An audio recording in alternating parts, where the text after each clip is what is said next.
歡迎大家翻到嚟馬仔講馬頻道。咁啱啱過去嗰個賽馬日3月19號，咁我推薦嗰場 R1同埋 R3，咁就中咗啦。咁 R1霍雲星嗰隻朗日雪峰好順利咁第三名跑咗翻嚟。至於 R3 推薦嗰隻 Winpay 1號電源之駒，布文都係好順利咁跑咗第一翻嚟啦。而3號嗰隻好節拍，由周俊樂策騎，一年幾唞咗一年幾，孭咗個冷門翻嚟。相信有買嘅朋友，如果有睇呢條片嘅朋友，都會中咗呢條冷 Q，都有好分，都中咗唔少錢噶啦。咁至於今日我哋要睇咩呢？我哋睇嚟緊個星期日嗰場寶馬香港打比大賽，馬壇一年一度嘅盛事，四歲功名一生一次。究竟今年香港打比大賽係落於邊個馬主嘅手上呢？咁就等我哋逐隻逐隻去分析下。咁我哋可以睇到啦，1號球星今日咧就抽埋檔位，抽到4檔，咁好好啦呢個檔位。咁球星我哋睇下，球星呢隻馬上場香港經典杯1800米，臨尾200米嗰個尾勁，大家都見到係超級勁。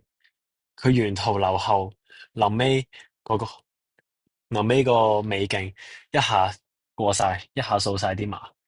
至於路程方面，我哋睇下。佢個外祖父係杜拜威，係完全唔使擔心佢嘅路程，因為佢嘅血型咧，佢嘅血係佢個外祖父咧係可以跑到長途噶，所以我哋係完全唔需要擔心球星嘅狀態，都唔需要擔心佢嘅路程。至於今場抽到4檔，上場14檔，4檔可以令球星有個更加好嘅沿途走位。唔使留到好似上場咁，留到咁後一次過衝，今場守個中位，最尾再衝你一段，所以球星今屆真係好有機會。而第二，竹園喺1600米嗰場，前一場1600米跑得好啦，跑咗第一翻嚟。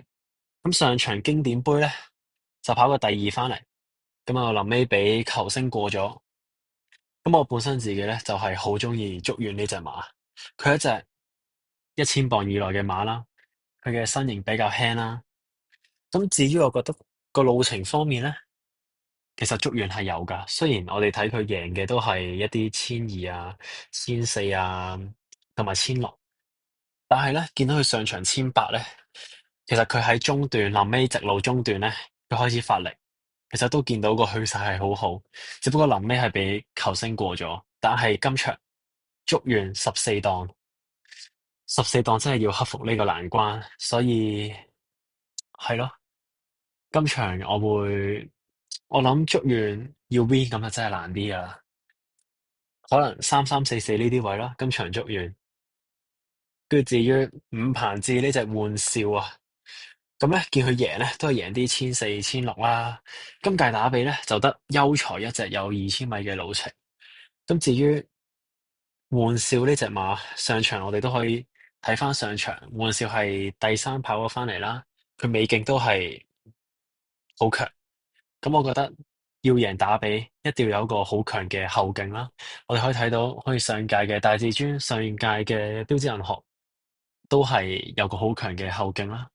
而兩隻跑咗第一同第二翻嚟，所以我覺得今場其實都係鬥後勁，玩笑都係有機會。咁我哋睇下佢嘅父系，我哋見到佢父系咧，啲馬其實都係跑開1200去到最長1800。咁我自己就冇話好睇好玩笑呢隻馬嘅，雖然佢嘅後勁好強啦，但係我覺得呢隻馬都係3344呢啲位翻嚟啦。咁至於桃花開呢隻馬咧，我睇下佢上場跑第6名，就輸俾球星竹園、玩笑、包裝福星、遙遙領先呢啲馬啦。咁我再睇翻佢 G3 嗰場，佢 G3 嗰場咧就跑1800米，咁咧我哋睇下佢係跑第7噶嗰場。輸俾呢個安裕標誌5支，越盡歡欣、禪勝輝煌呢啲馬，今場仲要交俾田泰安騎，咁相信田泰安連浪漫勇士都可以騎輸嘅人，咁我諗佢騎桃花開應該都唔會有啲咩交到出嚟，所以呢隻馬都係今鋪放一放低先。至於有目共賞，蔡約翰呢個馬房嘅上一場啦，見到臨尾好強嘅後勁，臨尾佢個後勁好強，贏咗但求開心、喜連勇敢、平凡騎士、但求開心、平凡騎士都係今屆打比入選嘅馬匹。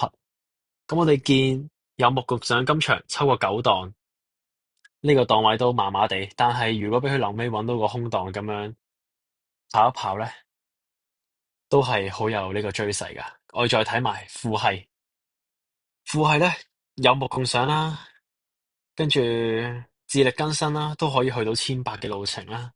所以我覺得路程嗰個路程方面都係唔需要擔心有目共賞啦。至於湯普森，雖然平時都係騎得唔係太好，但係當佢真係認真落力上嚟咧，都會交到唔錯嘅成績。所以有目共賞，絕對係今屆打比嘅一隻黑馬。好，咁至於包裝福星莫雷拉騎啦，咁上場1800米跑過第四，咁我覺得呢隻馬雖然就加翻由莫雷拉騎啦，但係見佢贏嘅都係1400，咁所以咧，我覺得呢隻馬我唔太睇好佢。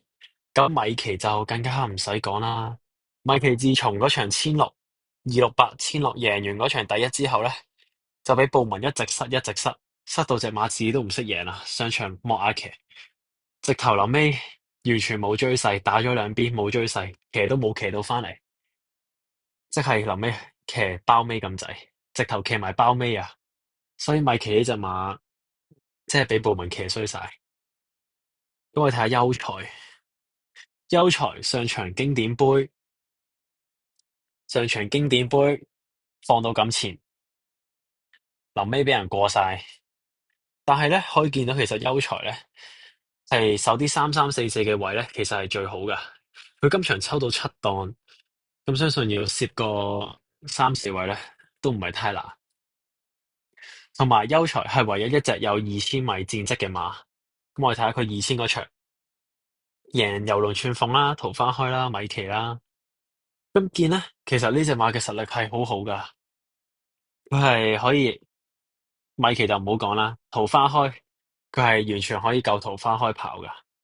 跟住優才嘅路程完全唔使擔心，所以優才今屆都係好有潛質嘅一隻馬。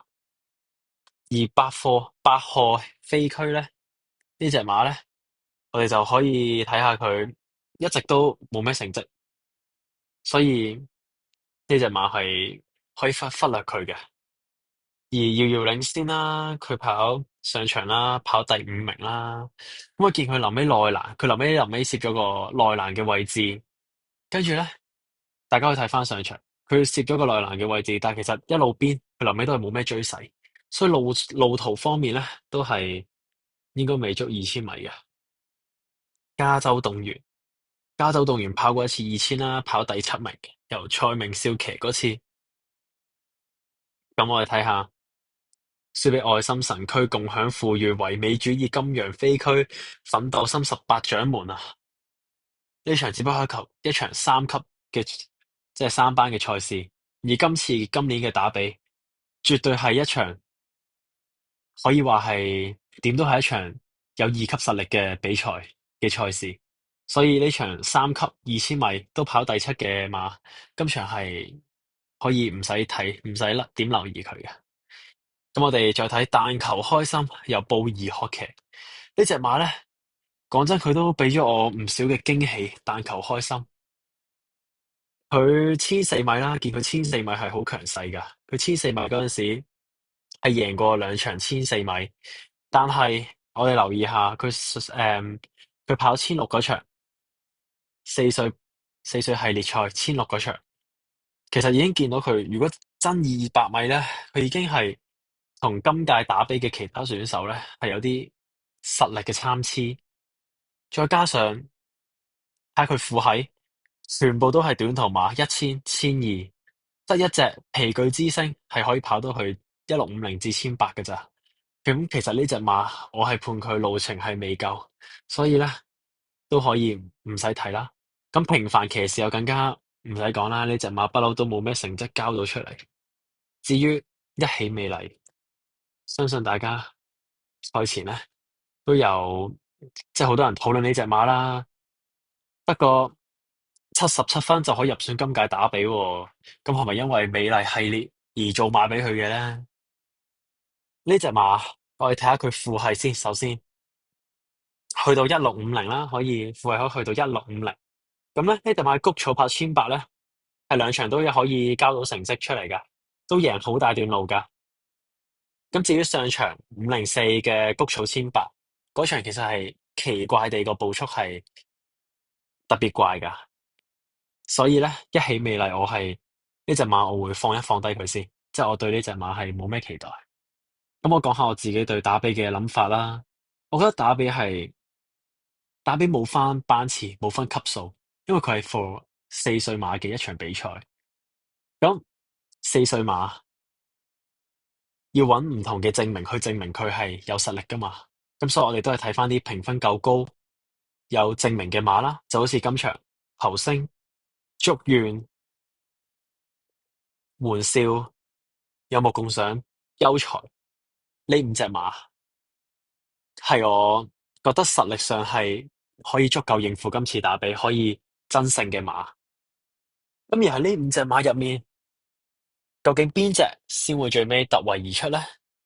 咁好似之前咁講，之前嘅打比咁樣，都係鬥臨尾嗰段路，臨尾段直路，臨尾段直路邊個後勁越強，打比嘅三甲就會有佢嘅一席之位。咁我哋睇下頭星後勁，無需質疑啦。上場佢完全交代到佢好強嘅後勁，有目共賞，優才有目共賞都無需質疑啦，都可以交代到好強嘅後勁。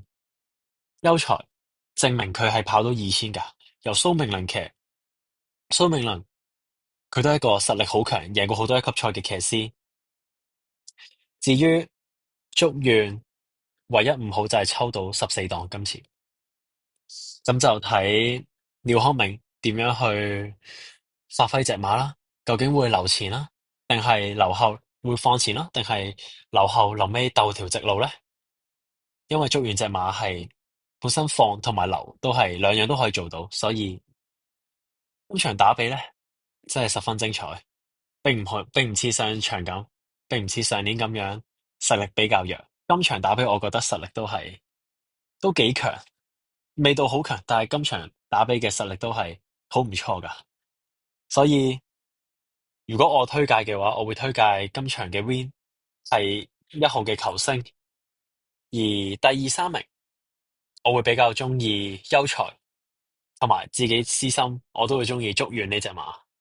咁希望大家有咩留言，有咩意見喺下面評論區一齊分享，一齊討論。而我喺3月22號嗰日呢，都會出多一集去推介其中一場嘅賽事。咁我應該會聽日或者係咯，聽日出片。